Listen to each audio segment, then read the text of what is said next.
김희백 장로님 신방을 하는데 남자 성가대원이 너무 없어가지고 한 명, 두 명 있어서 나라도 자리를 채우렵니다.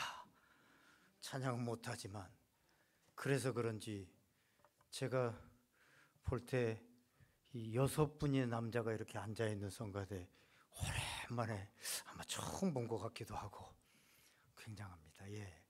한 사람이 헌신하니까 다른 분들이 다 같이 이렇게 오신 것 같습니다. 참 감사합니다. 오늘 종려주일입니다. 종려주일은 지난주에 살펴본 것처럼 예수님께서 예루살렘 성으로 입성할 때 많은 사람들이 종려나무 가지를 흔들면서 예수님을 환영했던, 예루살렘 성으로 입성했던 그런 주일, 그 주일이 바로 오늘 종려주일입니다. 우리가 종려주일을 별 생각 없이 지나가지만 종려주일은 고난주간의 시작이 되어지고 그 고난주간의 끝에 뭐가 있습니까? 부활주일에 부활의 문을 여는, 어찌 보면 시발점, 첫 시작이 바로 이 종려주일이다라고 볼 수 있습니다. 2000년 전에 초라하게 새끼 나귀를 타고 예루살렘 성으로 입성한 그 예수님, 인간적으로 볼 때, 그냥 상황적으로 볼 때는 초라한 그런 모습이지만 영적으로는 엄청난 놀라운 의미가 있습니다. 영적으로 세 가지 의미들을 우리가 지난주에도 좀 생각해 봤지만 다시 한번 정리를 해보면, 예수님이 예루살렘에 들어가신 것은 죽으러 가셨다라는 것입니다. 많은 사람들이 예수님을 환영하고 있지만 사실은 예수님은 그 성에 지금 죽으러 가셨습니다. 둘째, 예수님께서 예루살렘에 들어가신 것은 하나님께서 말씀하신 그 말씀의 성취고 예언자들이 말씀하신 그 예언의 성취였다라고 하는 사실입니다.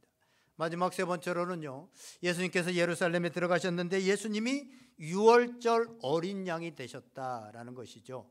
그래서 세례 요한은 세상 죄를 지고 가는 어린 양을 보라라고 말씀하고 있습니다. 이날은 예수님께서 친히 유월절에 어린 양이 되셔서 인류를 위한 대속의 그 결단을 하기로 다짐하고 이제 들어가는 날이 바로 이 종려주일이었다라고 볼 수 있습니다. 여러분, 그래서 우리가 이런 의미를 생각하면서 오늘 우리가 종려주일 하나님 앞에 예배 드리는데 그런 예수님을 우리도 환영할 수 있는 그런 예배의 시간이 될 수 있기를 주님의 이름으로 간절히 축원드립니다. 그리고 한 주 동안 우리가 이제 이 고난, 예수님의 고난을 생각하면서 특별 새벽 기도의 시간을 가지려고 합니다. 고난주간 하루의 첫 시간을 주님과 함께 시작할 때 주님의 그 십자가의 은총이 여러분에게 또 여러분의 가정에 임하는 시간이 될 것입니다.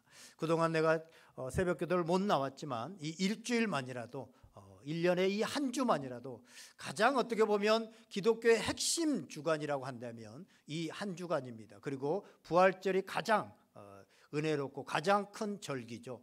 사실은 성탄보다 이 부활절이 가장 큰 절기입니다. 이 한 주간에 여러분들 주님 앞에 나와서 함께 예배하고 기도할 수 있기를 바랍니다. 이제 오늘 본문으로 가보겠습니다. 오늘 본문을 보면 예수님께서 예루살렘에 입성하게 되어지는데 그때 많은 사람들이 종려가지를 가지고 흔들면서 예수님을 환영하는데 그 사람들 중에 몇 사람의 헬라인들이 있었다는 것입니다. 그 헬라인들 몇 사람이 예수님의 제자인 빌립을 찾아가서 우리가 예수님을 뵙기를 원한다라고 그렇게 부탁을 합니다. 몇 명의 헬라인들이 예수님을 만나고자 한다. 지금 이 큰 절기에, 유월절의 절기에 예수님이 환영을 받고 있고 지금 큰 일을 이루려고 하는데 유대인도 아니고 헬라인들 몇 명이 예수님을 뵙고자 한다라고 하는 것이 뭐 큰 대수겠습니까? 유대인들에게 있어서 이 이방인들, 헬라인들은 뭐 별로 가치도 없는, 별로 생각해 볼 필요도 없는 이런 사람들입니다. 그런데 오늘 성경은 이 사건을 굉장하게 중요하게 여겨서 이 사건을 기록하고 있습니다. 오늘 본문을 보면 헬라인 몇 사람이 예수님을 뵙고자 하는데 빌립을 먼저 찾아가죠. 빌립을 왜 찾아갑니까? 빌립이라고 하는 이름이 헬라식 이름입니다. 그러니까 아무래도 자기들하고 좀 친숙한 그런 이름이기 때문에 이 빌립을 찾아가서 우리가 예수님을 좀 뵙기를 원한다 라고 말하니까 빌립이 잠깐 이게 어떻게 해야 되나라고 했던 것 같아요. 그래서 안드레를 찾아가 가지고 빌립이 안드레에게 이렇게 지금 헬라인들이 예수님을 뵙고자 하는데 어떻게 할까요? 라고 했더니 안드레가 그러면 우리 둘이 함께 가서 예수님께 이 사실을 말씀드리자 라고 해서 둘이 가서 이제 예수님께 말씀을 드립니다. 그랬더니 예수님께서 그러면 뭐라고 대답해야 됩니까? 헬라인들 몇 명이 예수님을 뵙기를 원합니다. 그러면 그래 빨리 오라고 그래. 오늘도 만나보자 이렇게 대답을 하든지, 아니면 지금은 사람들이 이렇게 많고 바쁘고 지금 분주하니까 나중에 조용할 때 만나자고 하자라고 하든지, 아니면 그 사람들 영 내가 만날 가치가 없으니까 안 만나겠다라고 하든지 그렇게 대답을 해야 되잖아요. 그런데 예수님께서 오늘 그렇게 대답하지 않고 전혀 다른 대답을 합니다. 오늘 여기에 이 본문에 예수님께서 말씀하신 것에 오늘 주고자 하는 메시지가 있습니다. 상상치 못한 대답을 하고 있는데 23절 말씀 다 같이 한번 읽어보겠습니다. 23절 시작.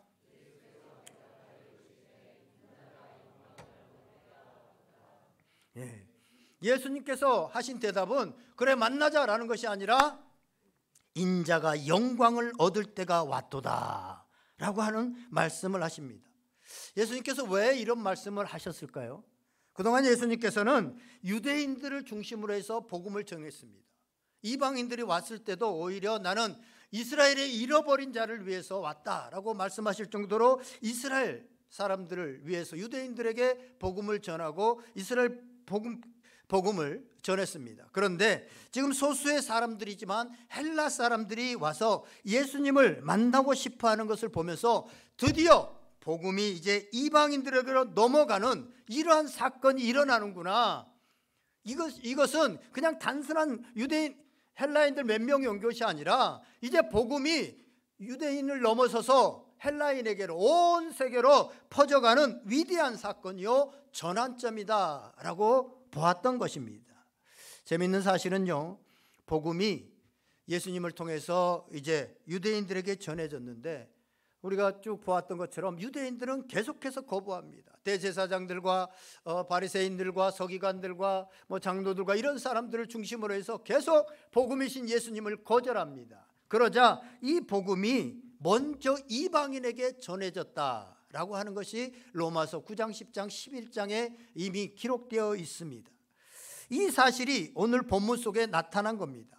비록 소수의 헬라인일지라도 예수님을 만나자고 한 것은, 이것은 영적으로 보면 하나님의 구원의 계획적으로 볼 때 엄청난 사건이요 발단이었다고 하는 사실입니다. 그래서 예수님은 몇 사람의 헬라인이 찾아온 것이 아니라 모든 이방인들이 이제 찾아온 것으로 본 것입니다. 그래서 헬라인 몇 사람이 자신을 만나려고 한다는 소식을 듣고 인자가 영광을 얻을 때가 됐다, 이제 때가 되어졌다 라고 말씀하고 있는 것입니다.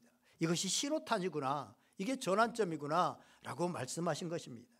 그래서 오늘 헬라인 몇 명이 예수님을 찾아온 사건은, 뵙자고 하는 사건은 영적으로는 우주적인 사건이요, 그래서 헬라인 몇 사람이 예수님을 찾아온 이 사실이 별로 특별하지도 않는데 오늘 성경에 귀하게 기록된 것을 보게 되어집니다. 사도행전 8장을 보면요, 에디오피아 내시가 이제 말을 타고 가다가 성경을 읽었는데 해석이 잘 안 됩니다. 그러니까 하나님께서 빌립을 보내서 해석을 해주고 에디오피아 내시가 세례를 받게 하는 사실이 나와 있습니다. 거기에 내시 한 사람은요, 사실은 그냥 한 사람이 아닙니다. 이 사건은 에디오피아 그 내시를 통해서 한 나라를, 예수 그리스도를 믿고 복음화시키려, 더 나아가서는 아프리카를 복음화시키려고 하는 놀라운 사건이었다라고 하는 사실입니다. 그래서 오늘 헬라인들이 찾아온 이 사건은 그냥 단순한 사건이 아니고 이방인들에게 주의 복음이 증거되어지고 주의 복음이 이제 확장되어지고 복음의 빛이 비춰지게 되어지는데, 그렇다면 이 복음이 증거되어지는 이 복음의 원리, 신앙의 원리, 복음의 진수가 무엇이냐, 어떻게 해서 전해질 수 있느냐라고 하는 것을 24절 말씀을 통해서 계속해서 예수님은 이어서 말씀하십니다. 24절 너무나도 황금 같은 말씀입니다. 다 같이 읽어보겠습니다. 시작. 내가 진실로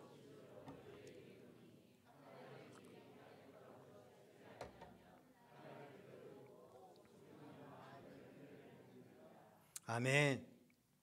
복음이 이방인들에게 증거되어지는, 이 복음에 증거되어지는 이 일은 한 알의 밀알이 땅에 떨어져 죽는 데 있다 라고 하는, 어떻게 보면 우리 믿는 모든 사람들이 따라야 될 신앙의 원리에 대해서 얘기합니다.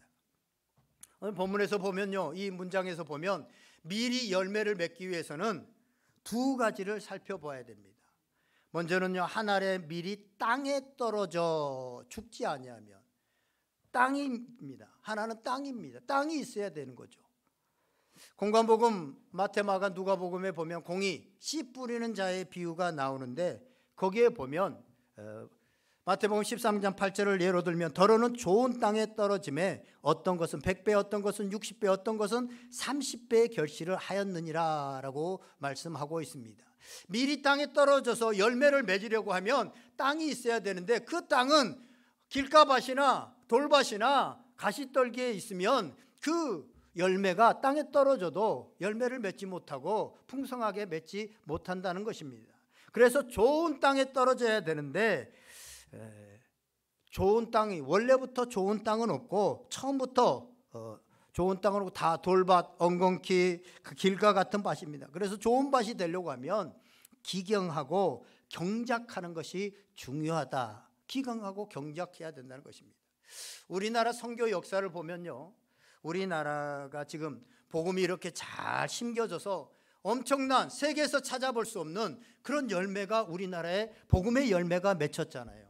그런데 우리 선교 역사를 보면 공식적으로 우리나라에 처음으로 선교사가 들어온 게, 기독교 역사를 보면 1885년에 처음으로 복음이 들어옵니다. 그런데 선교사가 처음으로 들어오기 전에, 그 전 3년 전에 이응찬이라는 분이요, 만주에서 선교사를 만나서 예수님을 믿게 되어지고, 공식적으로 선교사가 들어오기 전 3년 전 1882년에 말씀이 번역되어져서 말씀이 먼저 전해졌습니다. 말씀을 번역하는 것은 사람들이 예수님을 믿는 것은 아니지만, 말씀 번역은 복음이 들어와서 사람들을 변화시킬 수 있도록 땅을 기경하는 것, 땅을 갈아엎는 것이라고 볼 수 있습니다. 이게 있었기 때문에 복음의 씨가 떨어졌을 때 잘 심겨지게 되어졌어. 또 하나는요, 1885년 공식적으로 선교사님들이 들어오기 전에 1884년에 알렌이라고 하는 선교사가 들어옵니다. 그런데 우리나라 역사에는요, 이 알렌은 선교사로 기록되어져 있는 것이 아니라 의사로 기록되어져 있습니다. 그 알렌이 들어와서 민영익이라고 하는, 우리나라 민영익을 고쳐주고, 그 계기로 명성황후를 진료하게 되어지고, 더 나아가서 고종황제까지 진료하게 되어집니다. 그리고 1885년에 서양식 병원인 광해원이라고 하는 병원이 처음으로 세워지게 되어집니다.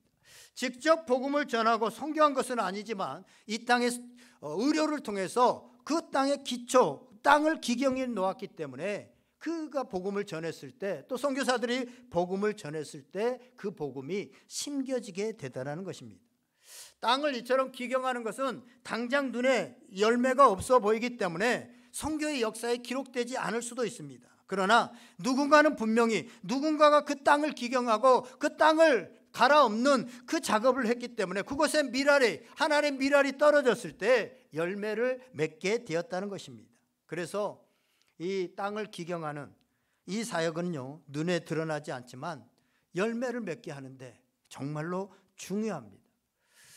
우리가 선교를 할 때, 우리나라에 선교가 들어올 때도 그렇고 다른 나라를 선교를 할 때도 그렇지만, 선교를 하기에 앞서서 반드시 들어오는 것 중에 하나가 구제하는 것, 그 다음에 의료, 교육, 이런 것들이 들어가게 되어집니다. 여러분, 여기서 제가 한 가지 질문을 드릴게요. 그러면 구제하고 의료하고 봉사하는 것은 복음입니까? 아니면 복음 전도를 위한 수단입니까? 수단입니까? 헷갈리십니까? 예수님의 예를 한번 생각해 봅시다. 예수님께서 이 땅에 오셔서 하나님 나라의 복음을 증거하셨습니다. 전하셨죠? 그러면서 뭣도 하셨어요? 병자도 고치셨습니다. 많은 병자들을 고치셨어요. 그런데 예수님께서 병자를 고치실 때 이 병자를 고쳐서 복음을 전하는 수단으로 사용해야 되겠다라고 고치셨을까요? 아니면 이 병자를 고치시는 게 하나님의 일이다라고 생각해서 고치셨을까요? 이러면 우리가 대답이 좀 명확해지잖아요. 예수님께서는 병자를 고치실 때 대부분이 민망히 여기셨다, 그러니까 불쌍히 여기셨다라는 말씀을, 그걸 보고 불쌍히 여기셨다는 말이에요. 이 말은 뭡니까? 예수님께서 그 환자를 보시고 마음에 하나님의 마음을 품은 거예요. 하나님의 마음을 가지고 고친 것입니다. 엄격하게 말하면 병자를 고친 것은 복음은 아닙니다. 그러나 그 복음을 전하기 위해서 이 병자 고친 것을 수단으로 쓰신 것이 아니라 하나님의 마음을 가지고 그냥 고친 겁니다. 이걸 해서 내가 이 사람의 복음으로 연결시켜야 되겠다라는 것이 아니라 그냥 고치신 겁니다. 하나님의 마음으로, 애통하는 마음으로.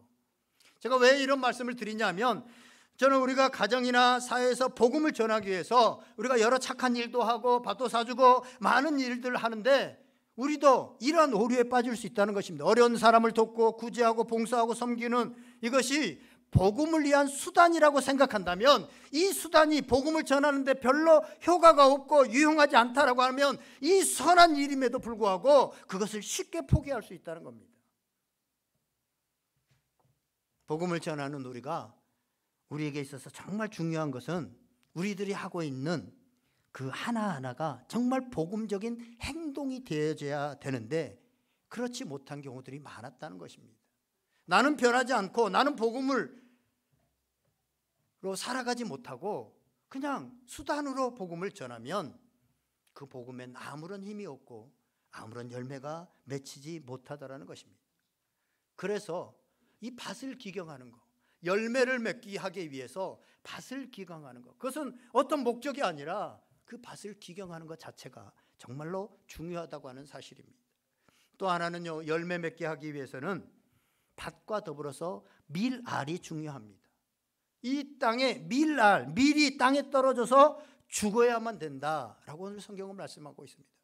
여러분, 죽지 않고 밀알이 살아있으면, 우리 주말 농장 밭농사를 하지만 어떤 씨앗을 심었는데 애가 나 살았네 하고 가만히 있어요. 그러면 아무 열매도 맺히지 않습니다. 썩어지면, 죽으면 많은 열매가 맺히게 됩니다. 밀알의 비밀은 죽으면 산다, 죽으면 열매 맺는다 라고 하는 것이 밀알의 신비요 복음의 원리입니다. 중앙아프리카에 실제로 있었던 실제적인 이야기입니다. 조지 아틀레이라고 하는 선교사가 원주민들에게 복음을 전하기 위해서 그 땅에 아프리카로 들어갔는데, 어느 날 이제 원주민들이 이 칼과 창과 몽둥이를 가지고 와가지고 이 아틀레이 선교사를 죽이려고 합니다. 그날 이 아틀레이 선교사는 칼과 창에 맞아가지고 몽둥이에 맞아서 그냥 죽었습니다. 그런데 이 원주민들이 다가가 보니까 그의 손에는 이 짐승들이 혹시나 해칠까 뭐 이런 것들이 있기 때문에 최신의 연발총이 들려 있었고, 그 총을 봤더니 그 총 안에 총알이 있었습니다. 그것을 원주민들이 발견했어요. 시간이 지나서 원주민들이 복음을 받아들이게 됩니다. 아틀레이가 총알이 든 총을 들고 있었음에도 불구하고 몽둥이에 맞아서 죽을 수밖에 없었던 이유는, 내가 생명의 복음을 전하러 와서 내 생명을 지키기 위해서 사람을 쏘아 죽인다면 그들에게 복음이 전해질 수 있느냐라는 것이었습니다. 2019년도에요. 얼마 전에 코로나 전에 나온 그 영화 중에 로버트 드 니론이라고 하는 사람이 주연으로 나온 미션이라는 영화, 혹시 여러분들 한번 가서 찾아보셔서 읽어보시면 좋겠습니다. 거기에 보면 두 부류의 이 선교사들이 나오는데, 스페인에서 이제 복음을 전하러 갔는데 두 부류의 사람들이 나옵니다. 복음을 전하기 위해서 한 부류는 원주민들과 함께 살면서 그들과 함께 죽습니다. 그런데 또 한 부류는 복음을 전하기 위해서 저들을 변화시키고 저들을 괴화시켜야 된다는 것 때문에 그 원주민들을 죽이는 이런 일들을 합니다. 이 영화를 보면 우리가 복음을 전해야 된다는 이유로 실제로 우리는 복음으로 살지 못하고 신앙을 빌미로 누군가를 저주하고 누군가를 힘들게 하는 경우가 있겠구나라고 하는 생각들이 들었습니다. 1895년 복음이 증거되어지고 10년 후에요. 우리나라의 유진 벨이라고 하는 선교사님이 우리나라로 옵니다. 이 선교사님이 우리나라에서 이분은요, 광주에 지금 수피아 여고가 광주에 있거든요. 전라남도 광주에. 이 수피아 여고를 만든 분일 뿐만 아니라 광주 기독병원을 세운 분입니다. 근데 이 부부가 한국에 와서 6년이 채 안 돼서 34살에 두 아이를 낳고 선교사님 아내가 세상을 떠납니다. 아내가 죽었으니까 아이들을 한국에서 양육할 수 없으니까 미국으로 본토로 보내고 선교사님은 계속 남아서 한국에서 선교하다가 57살 비교적 젊은 나이에 죽어서 지금 광주 공원묘지에 묻혀 있습니다. 그런데 그때 어머니가 죽고 떠났던 그 딸이 이제 한국에 들어와서 한국 선교사와 미국 선교사와 결혼을 하게 되어집니다. 그들에게 한국 군산에서 낳은 아들이 있었는데 휴 린튼이라고 하는 아들이 있었습니다. 그런데 그들이 선교하면서 신사참배 문제로 인해서 미국으로 쫓겨나게 되어지는데 그때 아들인 휴 린튼도 쫓겨가게 되어집니다. 그리고 이제 쫓겨갔다가 거기서 미국에서 공부하고 의사가 되어져서 다시 이제 한국으로 들어와서 결혼하고 한국으로 들어오게 되어집니다. 그때 휴 린튼의 별명이 뭐냐면 검정 고무신이었다고 그래요. 한국 사람들처럼 검정 고무신 신고 막 다니면서 당시에 우리나라에 50년대 60년대 결핵이 창궐했는데 그 결핵 고쳐주는 일을 하러 막 돌아다니다가 교통사고로 그만 죽고 맙니다. 1960년대 우리나라에 결핵이 창궐했는데 이 세 아이가 그 남편이 죽고 이제 아이들만 남게 되어졌는데 그 세 아이들도 다 결핵에 걸렸습니다. 그런데 그 아내 로이스 린튼이라고 하는 아내가 한국을 떠나지 않고 협회를 만들어서 계속해서 결핵 퇴치 운동을 하다가 1990년대 후반에야 은퇴를 하게 되어집니다. 그리고 미국에 가서 2023년 재작년에 죽습니다.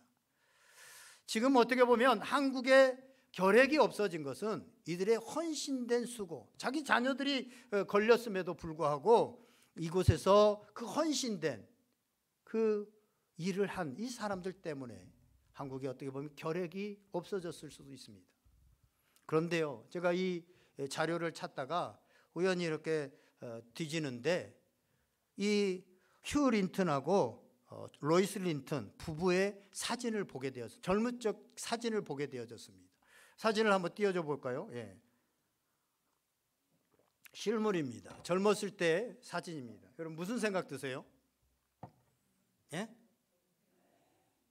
무슨 생각 드세요? 사진 딱 보니까? 예, 그거예요. 제가 저걸 보다가 저보다 좀 못하지만 무슨 생각이 났냐면 60년대 70년대 명화극장이라는 거 여러분 많이 우리 때 했어요. 외화할 때 명화극장. 거기에 나오는 두 주인공 같은 또 그냥 연예인 같은 너무너무 잘생긴 너무너무 멋진 영화배우 같은 저 사진을 보고 먹먹해졌어요. 왜 먹먹해졌느냐? 당시 저 외모를 가지고 의사라는 직업을 가지고 미국이라는 나라에서 누릴 수 있는 것들이 얼마나 많이 있었을까? 저 휴 린튼은요, 우리나라 인천 상륙작전에도 장교로서 참여합니다. 저 남편 얼마나 많이 있었을까? 그런데 그 많은 것들을 포기하고 우리나라에서 고생고생하며 살면서 그들의 마음은 어떤 마음일까? 그들의 자녀들이 결핵에 걸렸을 때 충분히 미국 가서 살면 안 걸릴 수도 있었는데 그러면서도 끝까지 남아있었던 그들의 마음은 어땠을까? 선교사로서 그들이 믿는 예수님은 어떤 예수님입니까? 내가 믿는 예수님과 좀 다른 예수님인가? 저들은 예수님을 믿고 어떻게 저렇게 대대로 살아갈 수 있을까? 이런 생각들이, 나는 다른 예수님을 믿고 있나? 나는 예수님 믿고 복 받아야 되고 부자 돼야 되고 건강해야 되고 자녀들 잘 돼야 되고, 근데 저 사람들은 예수님을 믿고 더 안 됐고 더 힘들어졌고 자녀들이 병 걸렸고 빨리 죽었고, 이런 예수님을 믿었지? 내가 왜 저 사람 얘기를, 저분들 얘기를 하냐면, 이 로이드 저 여자분 로이드 린튼의 아들 중에서 6째 아들이 재작년인가요? 국민의힘 대표 그 비대위원장이었던 인요한 씨 알죠? 예. 인요한 씨. 원래 이름은 존 린튼입니다. 인요한 씨. 잘 모르는 것처럼 껌벅껌벅 하시네요. 예. 아시죠? 연세대학교 의대 교수이자, 이분이요, 이 간증 가운데 그런 얘기를 합니다. 자기는 저분이 아버지잖아요. 아버지를 이해할 수 없었다. 그 좋은 배경과 그 좋은 인물과 그 좋은 것을 있는데, 의사로서 한국에 와서 결핵 환자들을 고쳐준다고 할 때, 자기가 어렸을 때 한국의 결핵 환자들이 양놈이 와서 뭐 깝죽거린다고 그 결핵 가득한 균이 있는 침을 얼굴에다 뱉은 것을 나는 봤다. 결핵 가득한 그 결핵 고쳐주겠다고 가면 침을 그 얼굴에다 뱉더라. 그걸 다 맞으면서 참고 있는 그 아버지를 나는 이해할 수 없었다. 그리고 아버지가 교통사고를 당해서 그 결핵 환자들을 고치다가 빨리 죽었는데, 그때 사실은 큰 바로 죽는 사고가 아니어서 구급차만 있어서 빨리 병원으로 옮겼으면 충분히 살 수 있었는데, 그 생각을 하면서 자기가 의사가 되었을 때 한국형 구급차를 처음 만든, 지금 앰뷸런스를 처음 만든 분이 인요한 씨가 사실은 만들었습니다.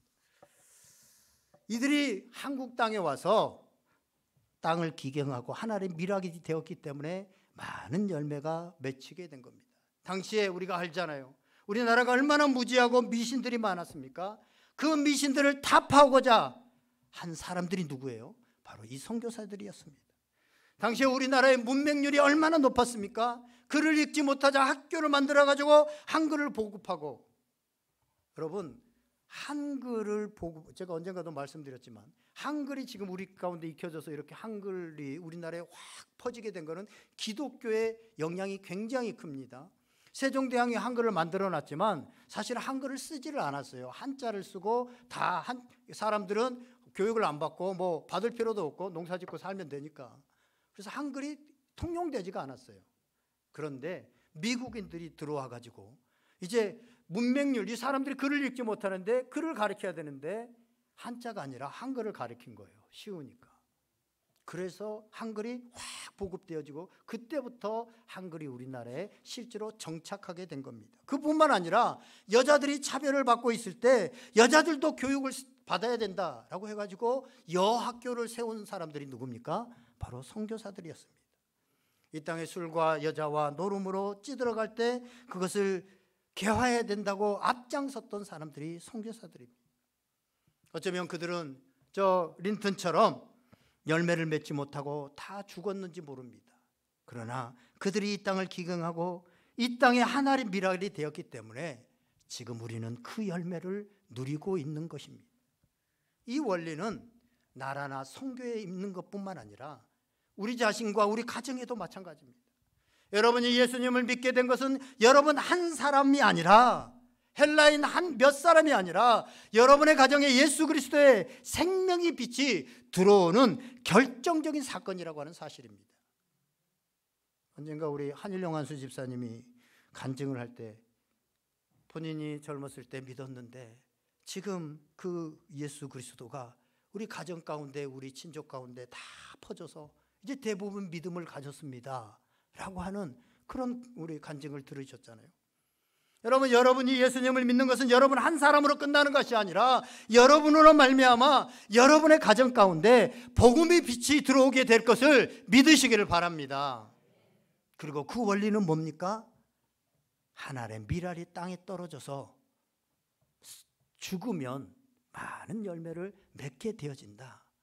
이 원리가 선교 현장에도 있지만 우리의 가정의 현장에도, 어느 우리의 삶의 현장에도 그대로 적용되어진다고 하는 사실입니다. 그러면서 이 사실에 대해서 주님께서 더 첨부해서 이제 25절에서 설명을 하고 있습니다. 25절 말씀 다 같이 한번 읽어보겠습니다. 시작.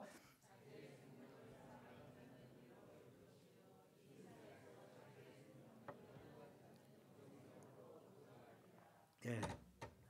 이 하나님의 미랄이 썩어져 죽게 되어지면 어떤 일이 일어나느냐라는 것에 대해서 말씀하시고 부가적인 설명을 하게 되어지는데, 오늘 이 우리 성경으로 보면 조금 와닿지 않는데 원문으로 보면 여기에 생명을 사랑하는 자, 생명이 두 번 나오는데 첫 번째 생명은요, 단어가 다르더라고. 푸시케라고 하는 단어를 씁니다. 푸시케라고 하는 단어. 이거는 육체의 생명을 말합니다. 그런데 뒤에 나오는 생명은요, 조에라고 하는 단어를 씁니다. 이거는 영원한 생명을 말합니다. 그래서 오늘 26절, 25절 이 본문을 원문에 조금 더 다시 충실하게 말씀드리면, 자기의 육체의 생명을 죽이면 영생의 생명, 조회를 얻게 된다라는 것을 말씀하고 있습니다. 여러분, 한 번뿐인 인생 누구는 귀하지 않겠습니까? 저 린튼이라고 귀하지 않겠습니까? 다 귀합니다. 이 인생 좀 잘 살아보려고 그렇게 서로 싸우고 속상해하고 몸부림칩니다. 그런데 사실 길어야 8, 90년, 뭐 100년, 다 100년 안짝입니다. 이것 때문에 사탄의 종노릇하고 지저분하게 살고 거짓말하고 미워하고 사는 것이 바로 우리 인간들의 모습입니다. 그런데 오늘 예수님은 이 육체 하나 죽으면, 이 육체 하나 죽이면 영원한 생명을 얻게 된다. 100년 살 이 육체를 살리려고 그렇게 미워하고 원망하고 싸우고 다투고 더 가지려고 하지 말고 이 육체를 죽이면 100년의 축복이 아니라 영원한 축복, 영생의 축복을 주시겠다라고 말씀하고 계십니다. 그리고 그것을 몸소 보여주신 것이 바로 주님의 십자가의 죽음입니다. 하나님의 미랄이 되어져서 땅에 떨어지면 많은 열매를 맺는다라고 하는 것을 몸소 보여주신 것이 바로 이 십자가의 죽음이고, 오늘 우리는 이 고난주간을, 예수님께서 십자가에 죽으신 이 고난주간을 맞이하고 있는 것입니다. 그러면서 주님께서는, 그러면 예수님을 따르려고 하면 26절 말씀 다 같이 한번 읽어보겠습니다. 시작.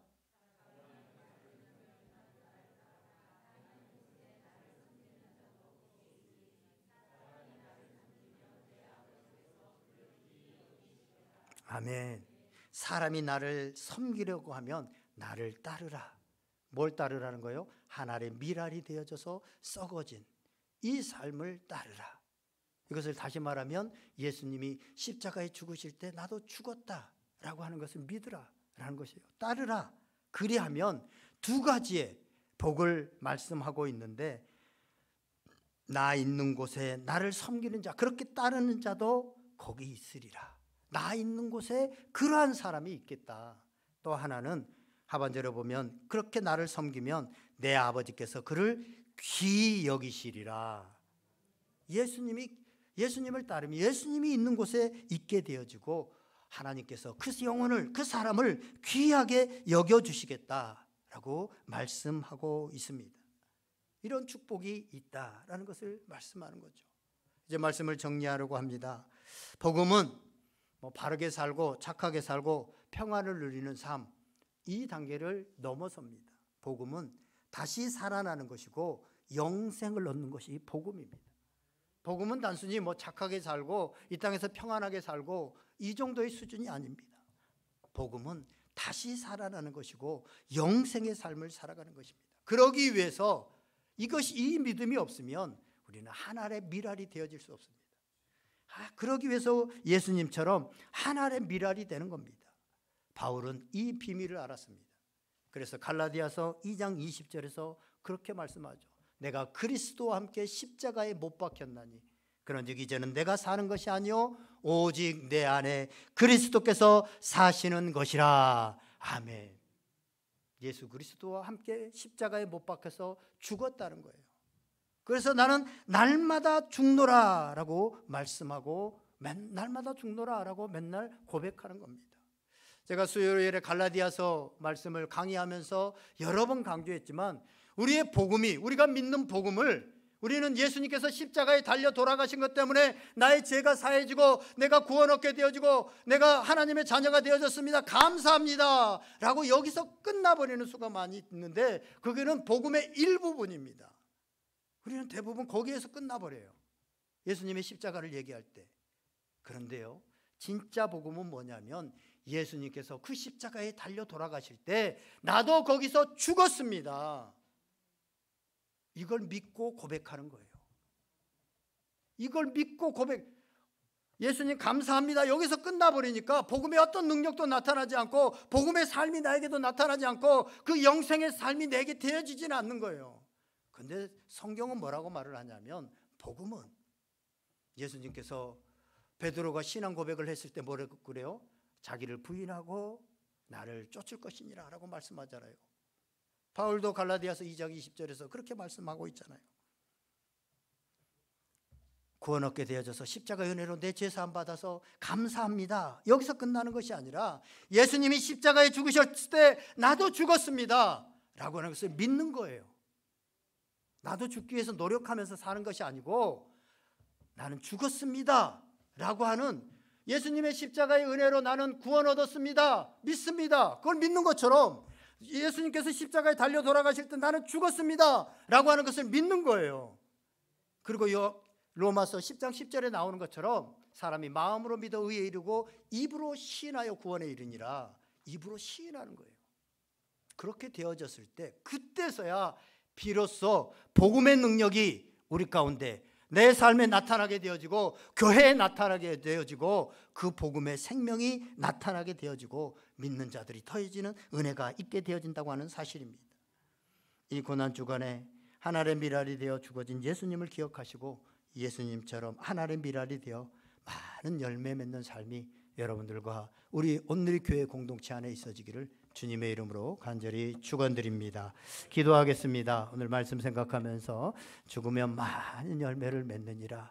우리는 하나님 나를 위해서 십자가 지신 거 감사합니다, 그 믿음에서 끝나기 때문에, 그 고백에서 끝나기 때문에 우리의 복음의 능력이나 그 복음의 엄청난 그 힘들을, 우리가 그 유익들을 누리지 못하고 살아갑니다. 그러나 예수님께서 죽으셨을 때, 그 십자가에 죽으셨을 때 나도 똑같이 거기에 함께 죽었습니다.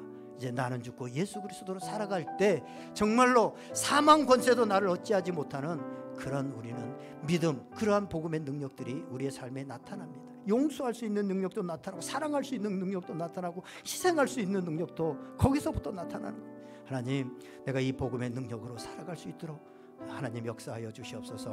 우리 다 같이 한번 간절히 기도하겠습니다. 다 같이